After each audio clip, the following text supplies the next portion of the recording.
anime cyberpunk style meets skirmish combat in Infinity. Experience 8 high-tech factions and fight to control the human sphere at the Infinity Hub on beastsofwar.com. In a world controlled by massive corporations, a steady aim and split-second decisions are needed for your Megacon to complete its goals. Begin your missions at the Mercs Hub on beastsofwar.com.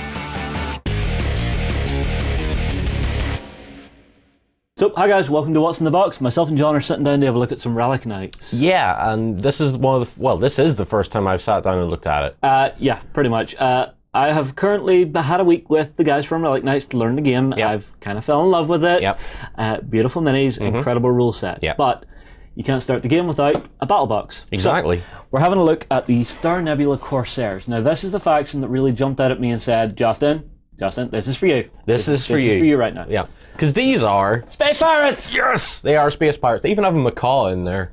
Parrot. Yeah, it's a macaw. Okay, if you're getting all technical. I'm not getting technical. I'm telling you what the breed of the parrot is. That's technical. That's the... All right, let's crack open the box. All right, so... He's being pedantic again. A little bit.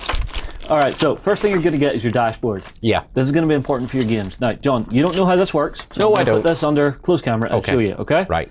So, what you're seeing here is, you see this is your activation key, right? Uh-huh. So, you'll generally have 3 cards in this lineup, and you're picking the order they're going in, okay? Right. Yep. They have to activate in that order. Okay. But there's some stuff that can actually knock them out of that order, okay? You have your active slot, and then you have your linked slot, because there are some cards that can activate together. So, my card will activate, and it'll bring a card with it. Right. Across here, you have the slot for your Esper deck, because this is a diceless game, your dead pile, and then, that's your idle pile and your dead pile, and that's for your Esper deck and your discard pile. Okay. It's nice to have something like this in the box so that you're not having to try and remember it the whole time from the book. Yeah. Speaking of the book, Yes. if you will pass that to me, there is this you as well. get, this is the rule set for Relic Knights. It is tiny and it is absolutely perfect. You can fit this in your back pocket and just carry it with you wherever you're going whenever you need to check rules. Yep. So this is essentially like the small A5 rulebooks that you find in like some of the larger sets you buy. Yeah, although would this be A6 maybe? It's tiny. It's smaller than an A5, definitely. Yeah. The next thing you get in the deck, which I love, they actually give you an Esper deck. Yeah. So this is essentially going to run instead of your dice mechanics within the game. So if I pop this open, you'll actually see what the cards look like. So if I separate stuff out here, there you go. So those will come in a second. Right. But right now, what we're worried about is these. So you have all the different colors of Esper within the world, right? Yes. When you're playing the game and trying to get abilities to work, this big symbol is worth 2. The little one is worth 1. And then it's just color matching for your ability. Right.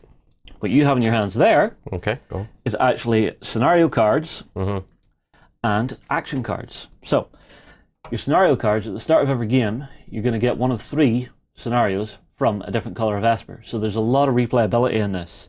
You're also going to get all of the action cards. So depending on what your faction is, that'll determine which of these colored spell lists you're essentially working from. Okay. Which is really handy. So each of these starter factions has this in it, and Yes. you have all the cards that you require. You can play the game. You and your mate get this. You both have everything you need to play a game. Right.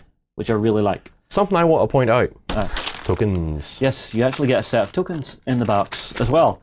So most games you would pick these up separately, but in this, they're giving them to you. So what you've got in here is your primary and secondary objectives, and all of these little tokens, which actually mark your AoEs whenever you're putting them down, and your status effects. Okay. Because a lot of stuff in this game will actually put down little AoEs. Yeah. So you put those down, they're all numbered, so you just write on a piece of paper, number 2 is, my amazing fire pit of doom. Okay. And so on and so forth. Right.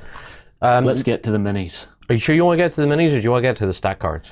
Yeah, okay, let's go to the stat cards. Do the stat cards. If you I'll open a open little the pack of stat cards, I will show the big stat card. Okay. Because this is my questing knight, Captain Harker. So I think I'll go a little further out on this just to show you. So you have all of his abilities listed down here and all of his traits down here, and very nice piece of artwork.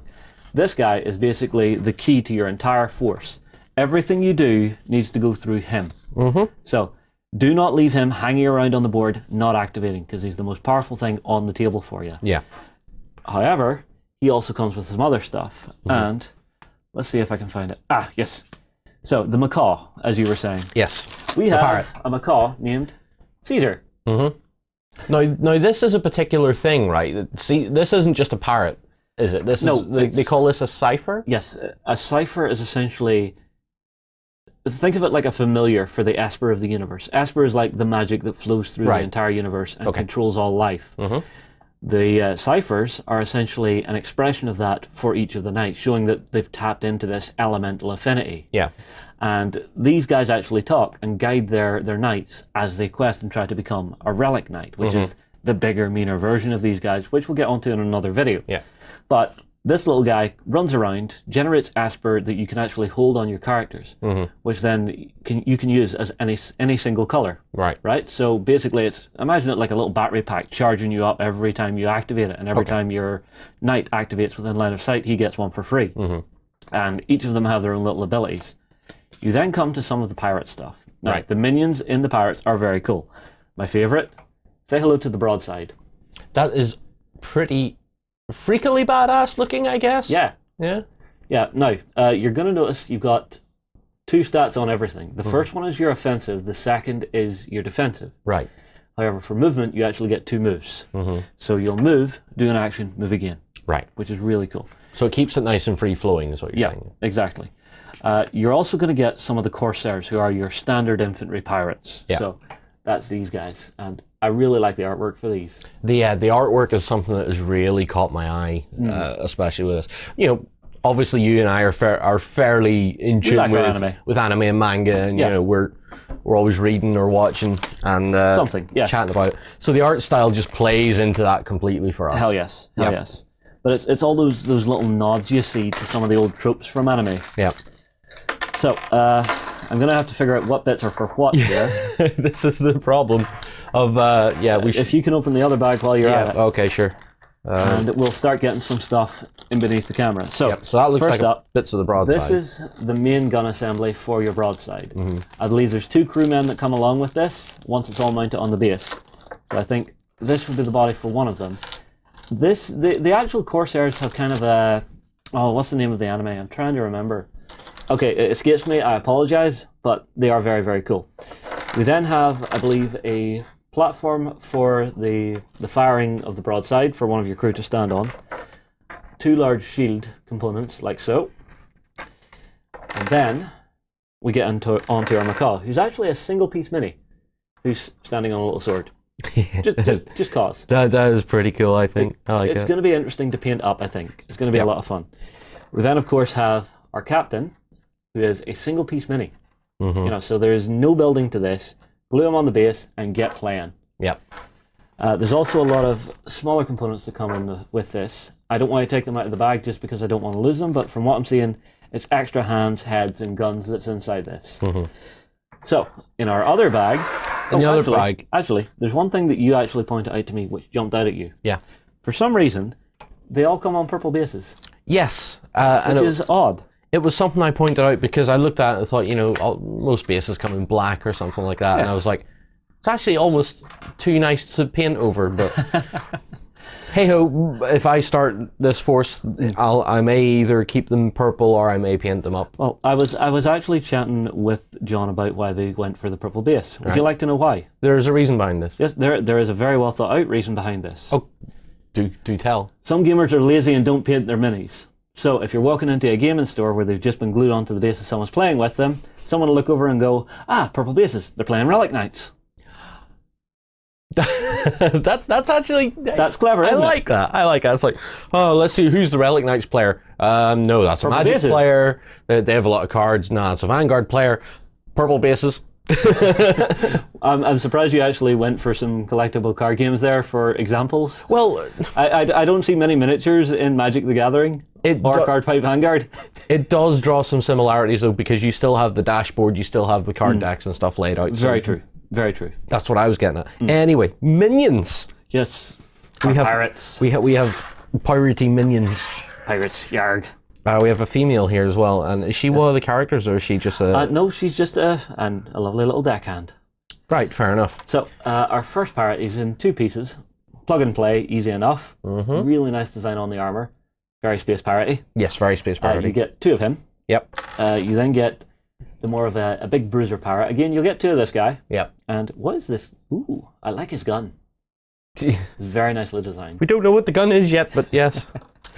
And we then have the body for our female pirate. If Yep. I'm going to take this off camera for 2 seconds to actually try and slot the main torso Yep. onto the legs. And again, we have a little baggie of all the little loose parts, which is all their accessories. So and whenever I heads put and this stuff. under camera, you'll see. So she's missing an arm and her head. That all comes in a separate little baggie. Yep. I don't want to open this on camera simply because these things can be lost very easily. Yep. I don't want to be doing that because I do plan to get these put together. Yes, well, we will be putting these together because we still have another half of the video to do. Actually, fair point. I tell you what, guys, we'll go for a quick break here. When we come back, we'll have the starter set built for you. Keep your blaster handy, the West is a dangerous place. Fight to survive as men turn to monsters and the dead rise on the Wild West Exodus Hub at beastsofwar.com. Fight for the Iron Kingdoms as a warcaster. Take control of the mighty jacks, arcane devices, and dark sorceries to bring the fight to the War Machine Hub on beastsofwar.com. Okay, we're back with the Star Nebula Corsairs built.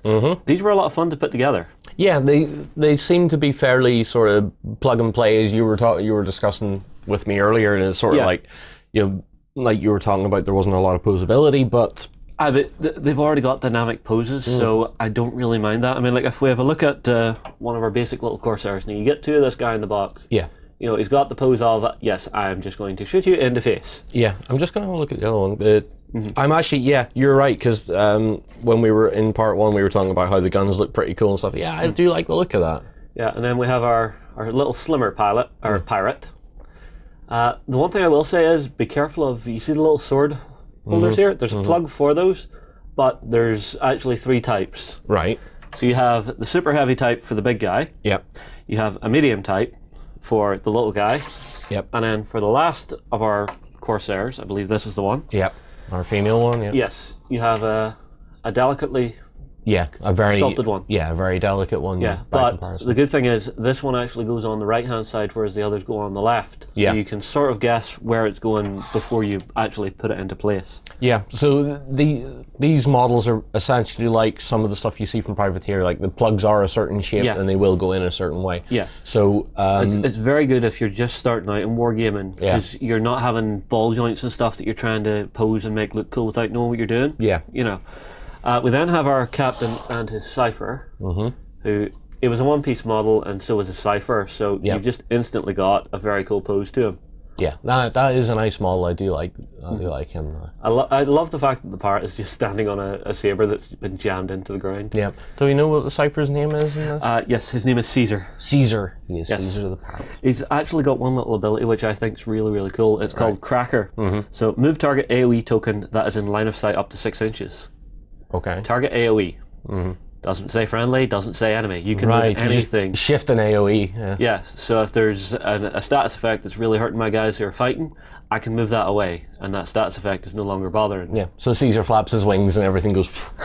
Yes. That ball of cloud or poisonous gas goes that way. Yeah. We then have the big mini from the kit. Yeah. Which is the broadside. This thing is cool. It looks pretty badass, and although when I initially looked at it, I thought, there's not a lot of details on that model. There doesn't need to be. There doesn't need to be, and also, if you're getting into some airbrushing, you've got a perfect blank canvas to do some really nice highlighting and shading on that. The one thing I really want to try is, you see these eyes? Yeah. I want to put a glow effect into those. Oh, totally, yeah. You know, because that's really going to stand out. Yeah, and your little pilot on the back has actually got 2 control arms, which actually go into that slot. Yeah. It's a very cinematic piece. It is. You can imagine this massive cannon just flying out from a Corsair ship and just, crashing into the ground somewhere and just zooming across the ground. It's very cool. It's actually got an interesting ability as well. Right. So it's got Fusillade. So damage 5, not incredibly high. You can give it piercing 1, which is always good. That's you getting a bit of armor. Yep. But it has one rule, which, if I remember correctly, the line rule. Right. Which means anything in a line that it hits, it hits. Right, so it's like some of the beam weapons and stuff you see in some of the other games where it's anything along this line is hit sort of thing. Yeah, just imagine an overcharged cannonball ripping through everything in its path. That is entirely an anime thing like that. When a big laser rifle fires, everybody dies. You can imagine Captain Hawker just screaming across the battlefield, "Broadside! Fire!" Yeah. And then just this cannon just charging up and going, "Dum." Yeah. He's been thinking about this way too much, hasn't he, guys? It's such a cinematic game, though. Honestly, I love the starter set. Yeah. The miniatures look awesome. The rules are easy to get into. You have everything, and I mean everything you need to start playing this game in the one box, which I really like. Yeah. Final thoughts from me. I love it. John? I am looking forward to finding a starter set that I want to play. So we're back to that again. We're back to that again. All right, challenge accepted. Guys, drop your comments below. What do you think of the Star Nebula Corsairs? Myself and John will move on here, and we'll see you in the next video. In a world controlled by massive corporations, a steady aim and split-second decisions are needed for your Megacon to complete its goals. Begin your missions at the Mercs Hub on beastsofwar.com. Venture into the dangerous dungeons of myth as a mighty hero and stand against the darkness. Visit the Myth Hub on beastsofwar.com and begin your story.